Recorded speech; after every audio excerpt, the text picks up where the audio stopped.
Okay, so let's begin. I grab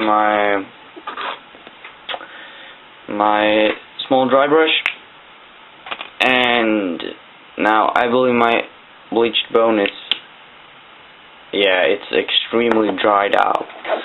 So I'm just gonna grab another pencil. Why do I keep saying pencil? I don't know. Another brush, and I'm just gonna put some water into that really quick. Yeah. So I don't know if this happens to you guys, but to me, the bleached bone is always getting dried up first. All the colors. That bleached bone and what's it called? Vulcan metal.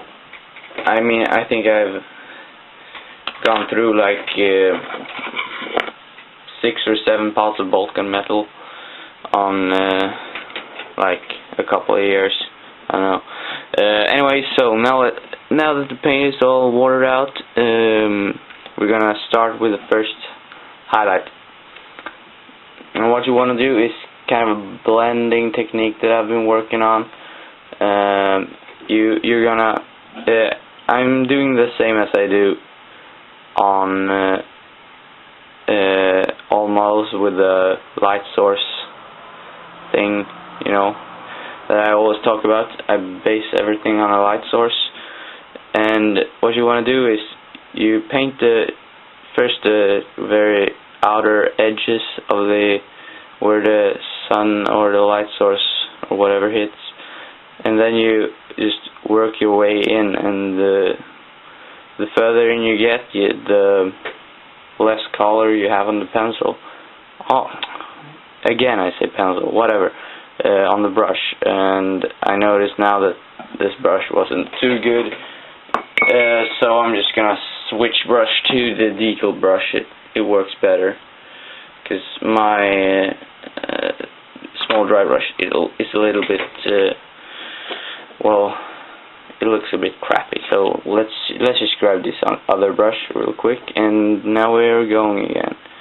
So I don't know if you can see, but I know I'm holding it outside of the camera. So well, I am painting like a line first with a pencil along the edge. Oh no, I said pencil again. Damn it, what's wrong with me? Anyway, and then you just keep working your way into the middle, and eventually the color will thin out and give you a really cool effect. If you're not using too much color, of course, then it's gonna look like shit. But we're not doing that, are we?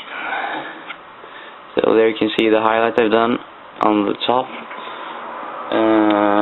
Let's just keep moving. Now, personally, I think it's important to base your highlight. Okay, so guys, my camera ran out of batteries, so we just have to start over again. I think we had like 6 minutes left or something like that, but now it's recharged and done. So okay, let's keep going from where I was. The thing I was saying, I think it's important to really base your highlights on a light source, and if you do, it's important to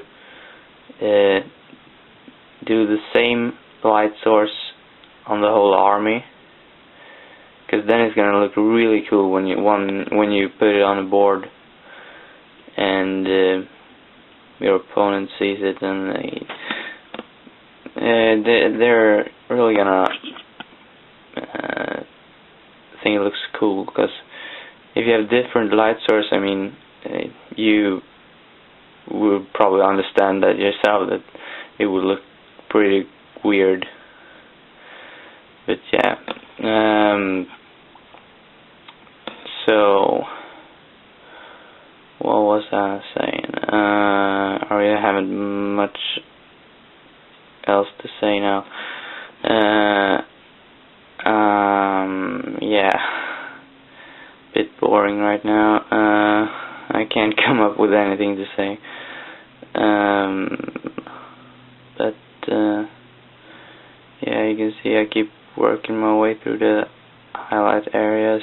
Hopefully I'm inside the camera angle. Yeah, I am.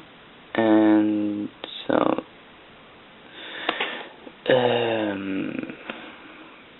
yeah,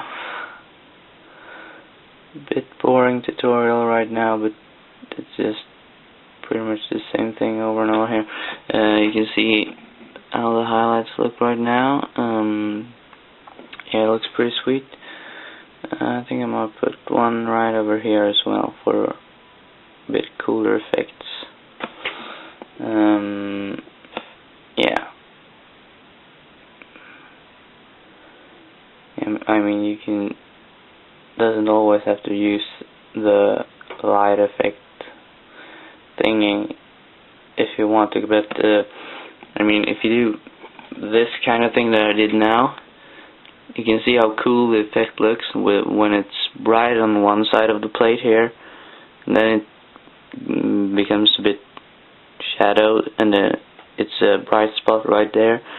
You can see how cool the effect looks, and I really like how that looks, so I'm gonna keep it that way. Yeah. Oh, that's too much paint. Wash that off. Yeah, so there we go. How much do we have left? Maybe 3 minutes or whatever. As always, I'm not gonna finish the whole model on camera, but you get the idea. It's the same thing over and over. Yeah. And the thing is, if you don't wanna use this, what I call light source based highlight technique, you could basically use the same technique but not base it from a light source, or rather base it on a light source that's from straight above from the model, or yeah, 'cause that will get you an all around like natural look as well. I mean, it's a bit easier to do, I believe, because you don't really have to give much thought on where you should put the highlights and stuff like that. I mean, that's the more difficult part with this type of highlighting. Yeah. So you could, I mean, yeah, these, yeah, I didn't know what I was supposed to say. I was thinking of saying there, but anyway, yeah, so that's the top plate done. You can see it takes a bit of time, but if you want good quality, that's what you gotta do. Yeah, so let's keep on working our way down the model. Now I always like to start off with the top parts, because well, they're closest to the light source. You gotta have the brightest parts on the top. So I don't know, it doesn't really matter, but to me it feels more natural to start over at the top. And again, one thing about this highlighting technique, it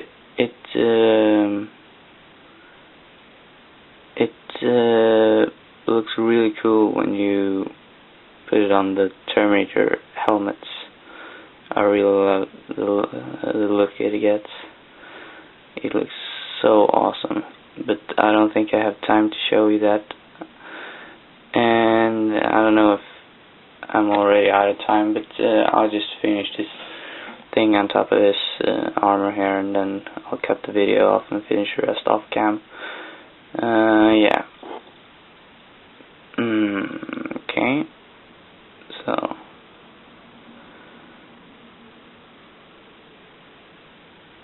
there you go, guys. That's part 2 of the tutorial. First highlight. I'm gonna show the finished model, or once I've done all the highlights, I'm gonna come back. So see you guys.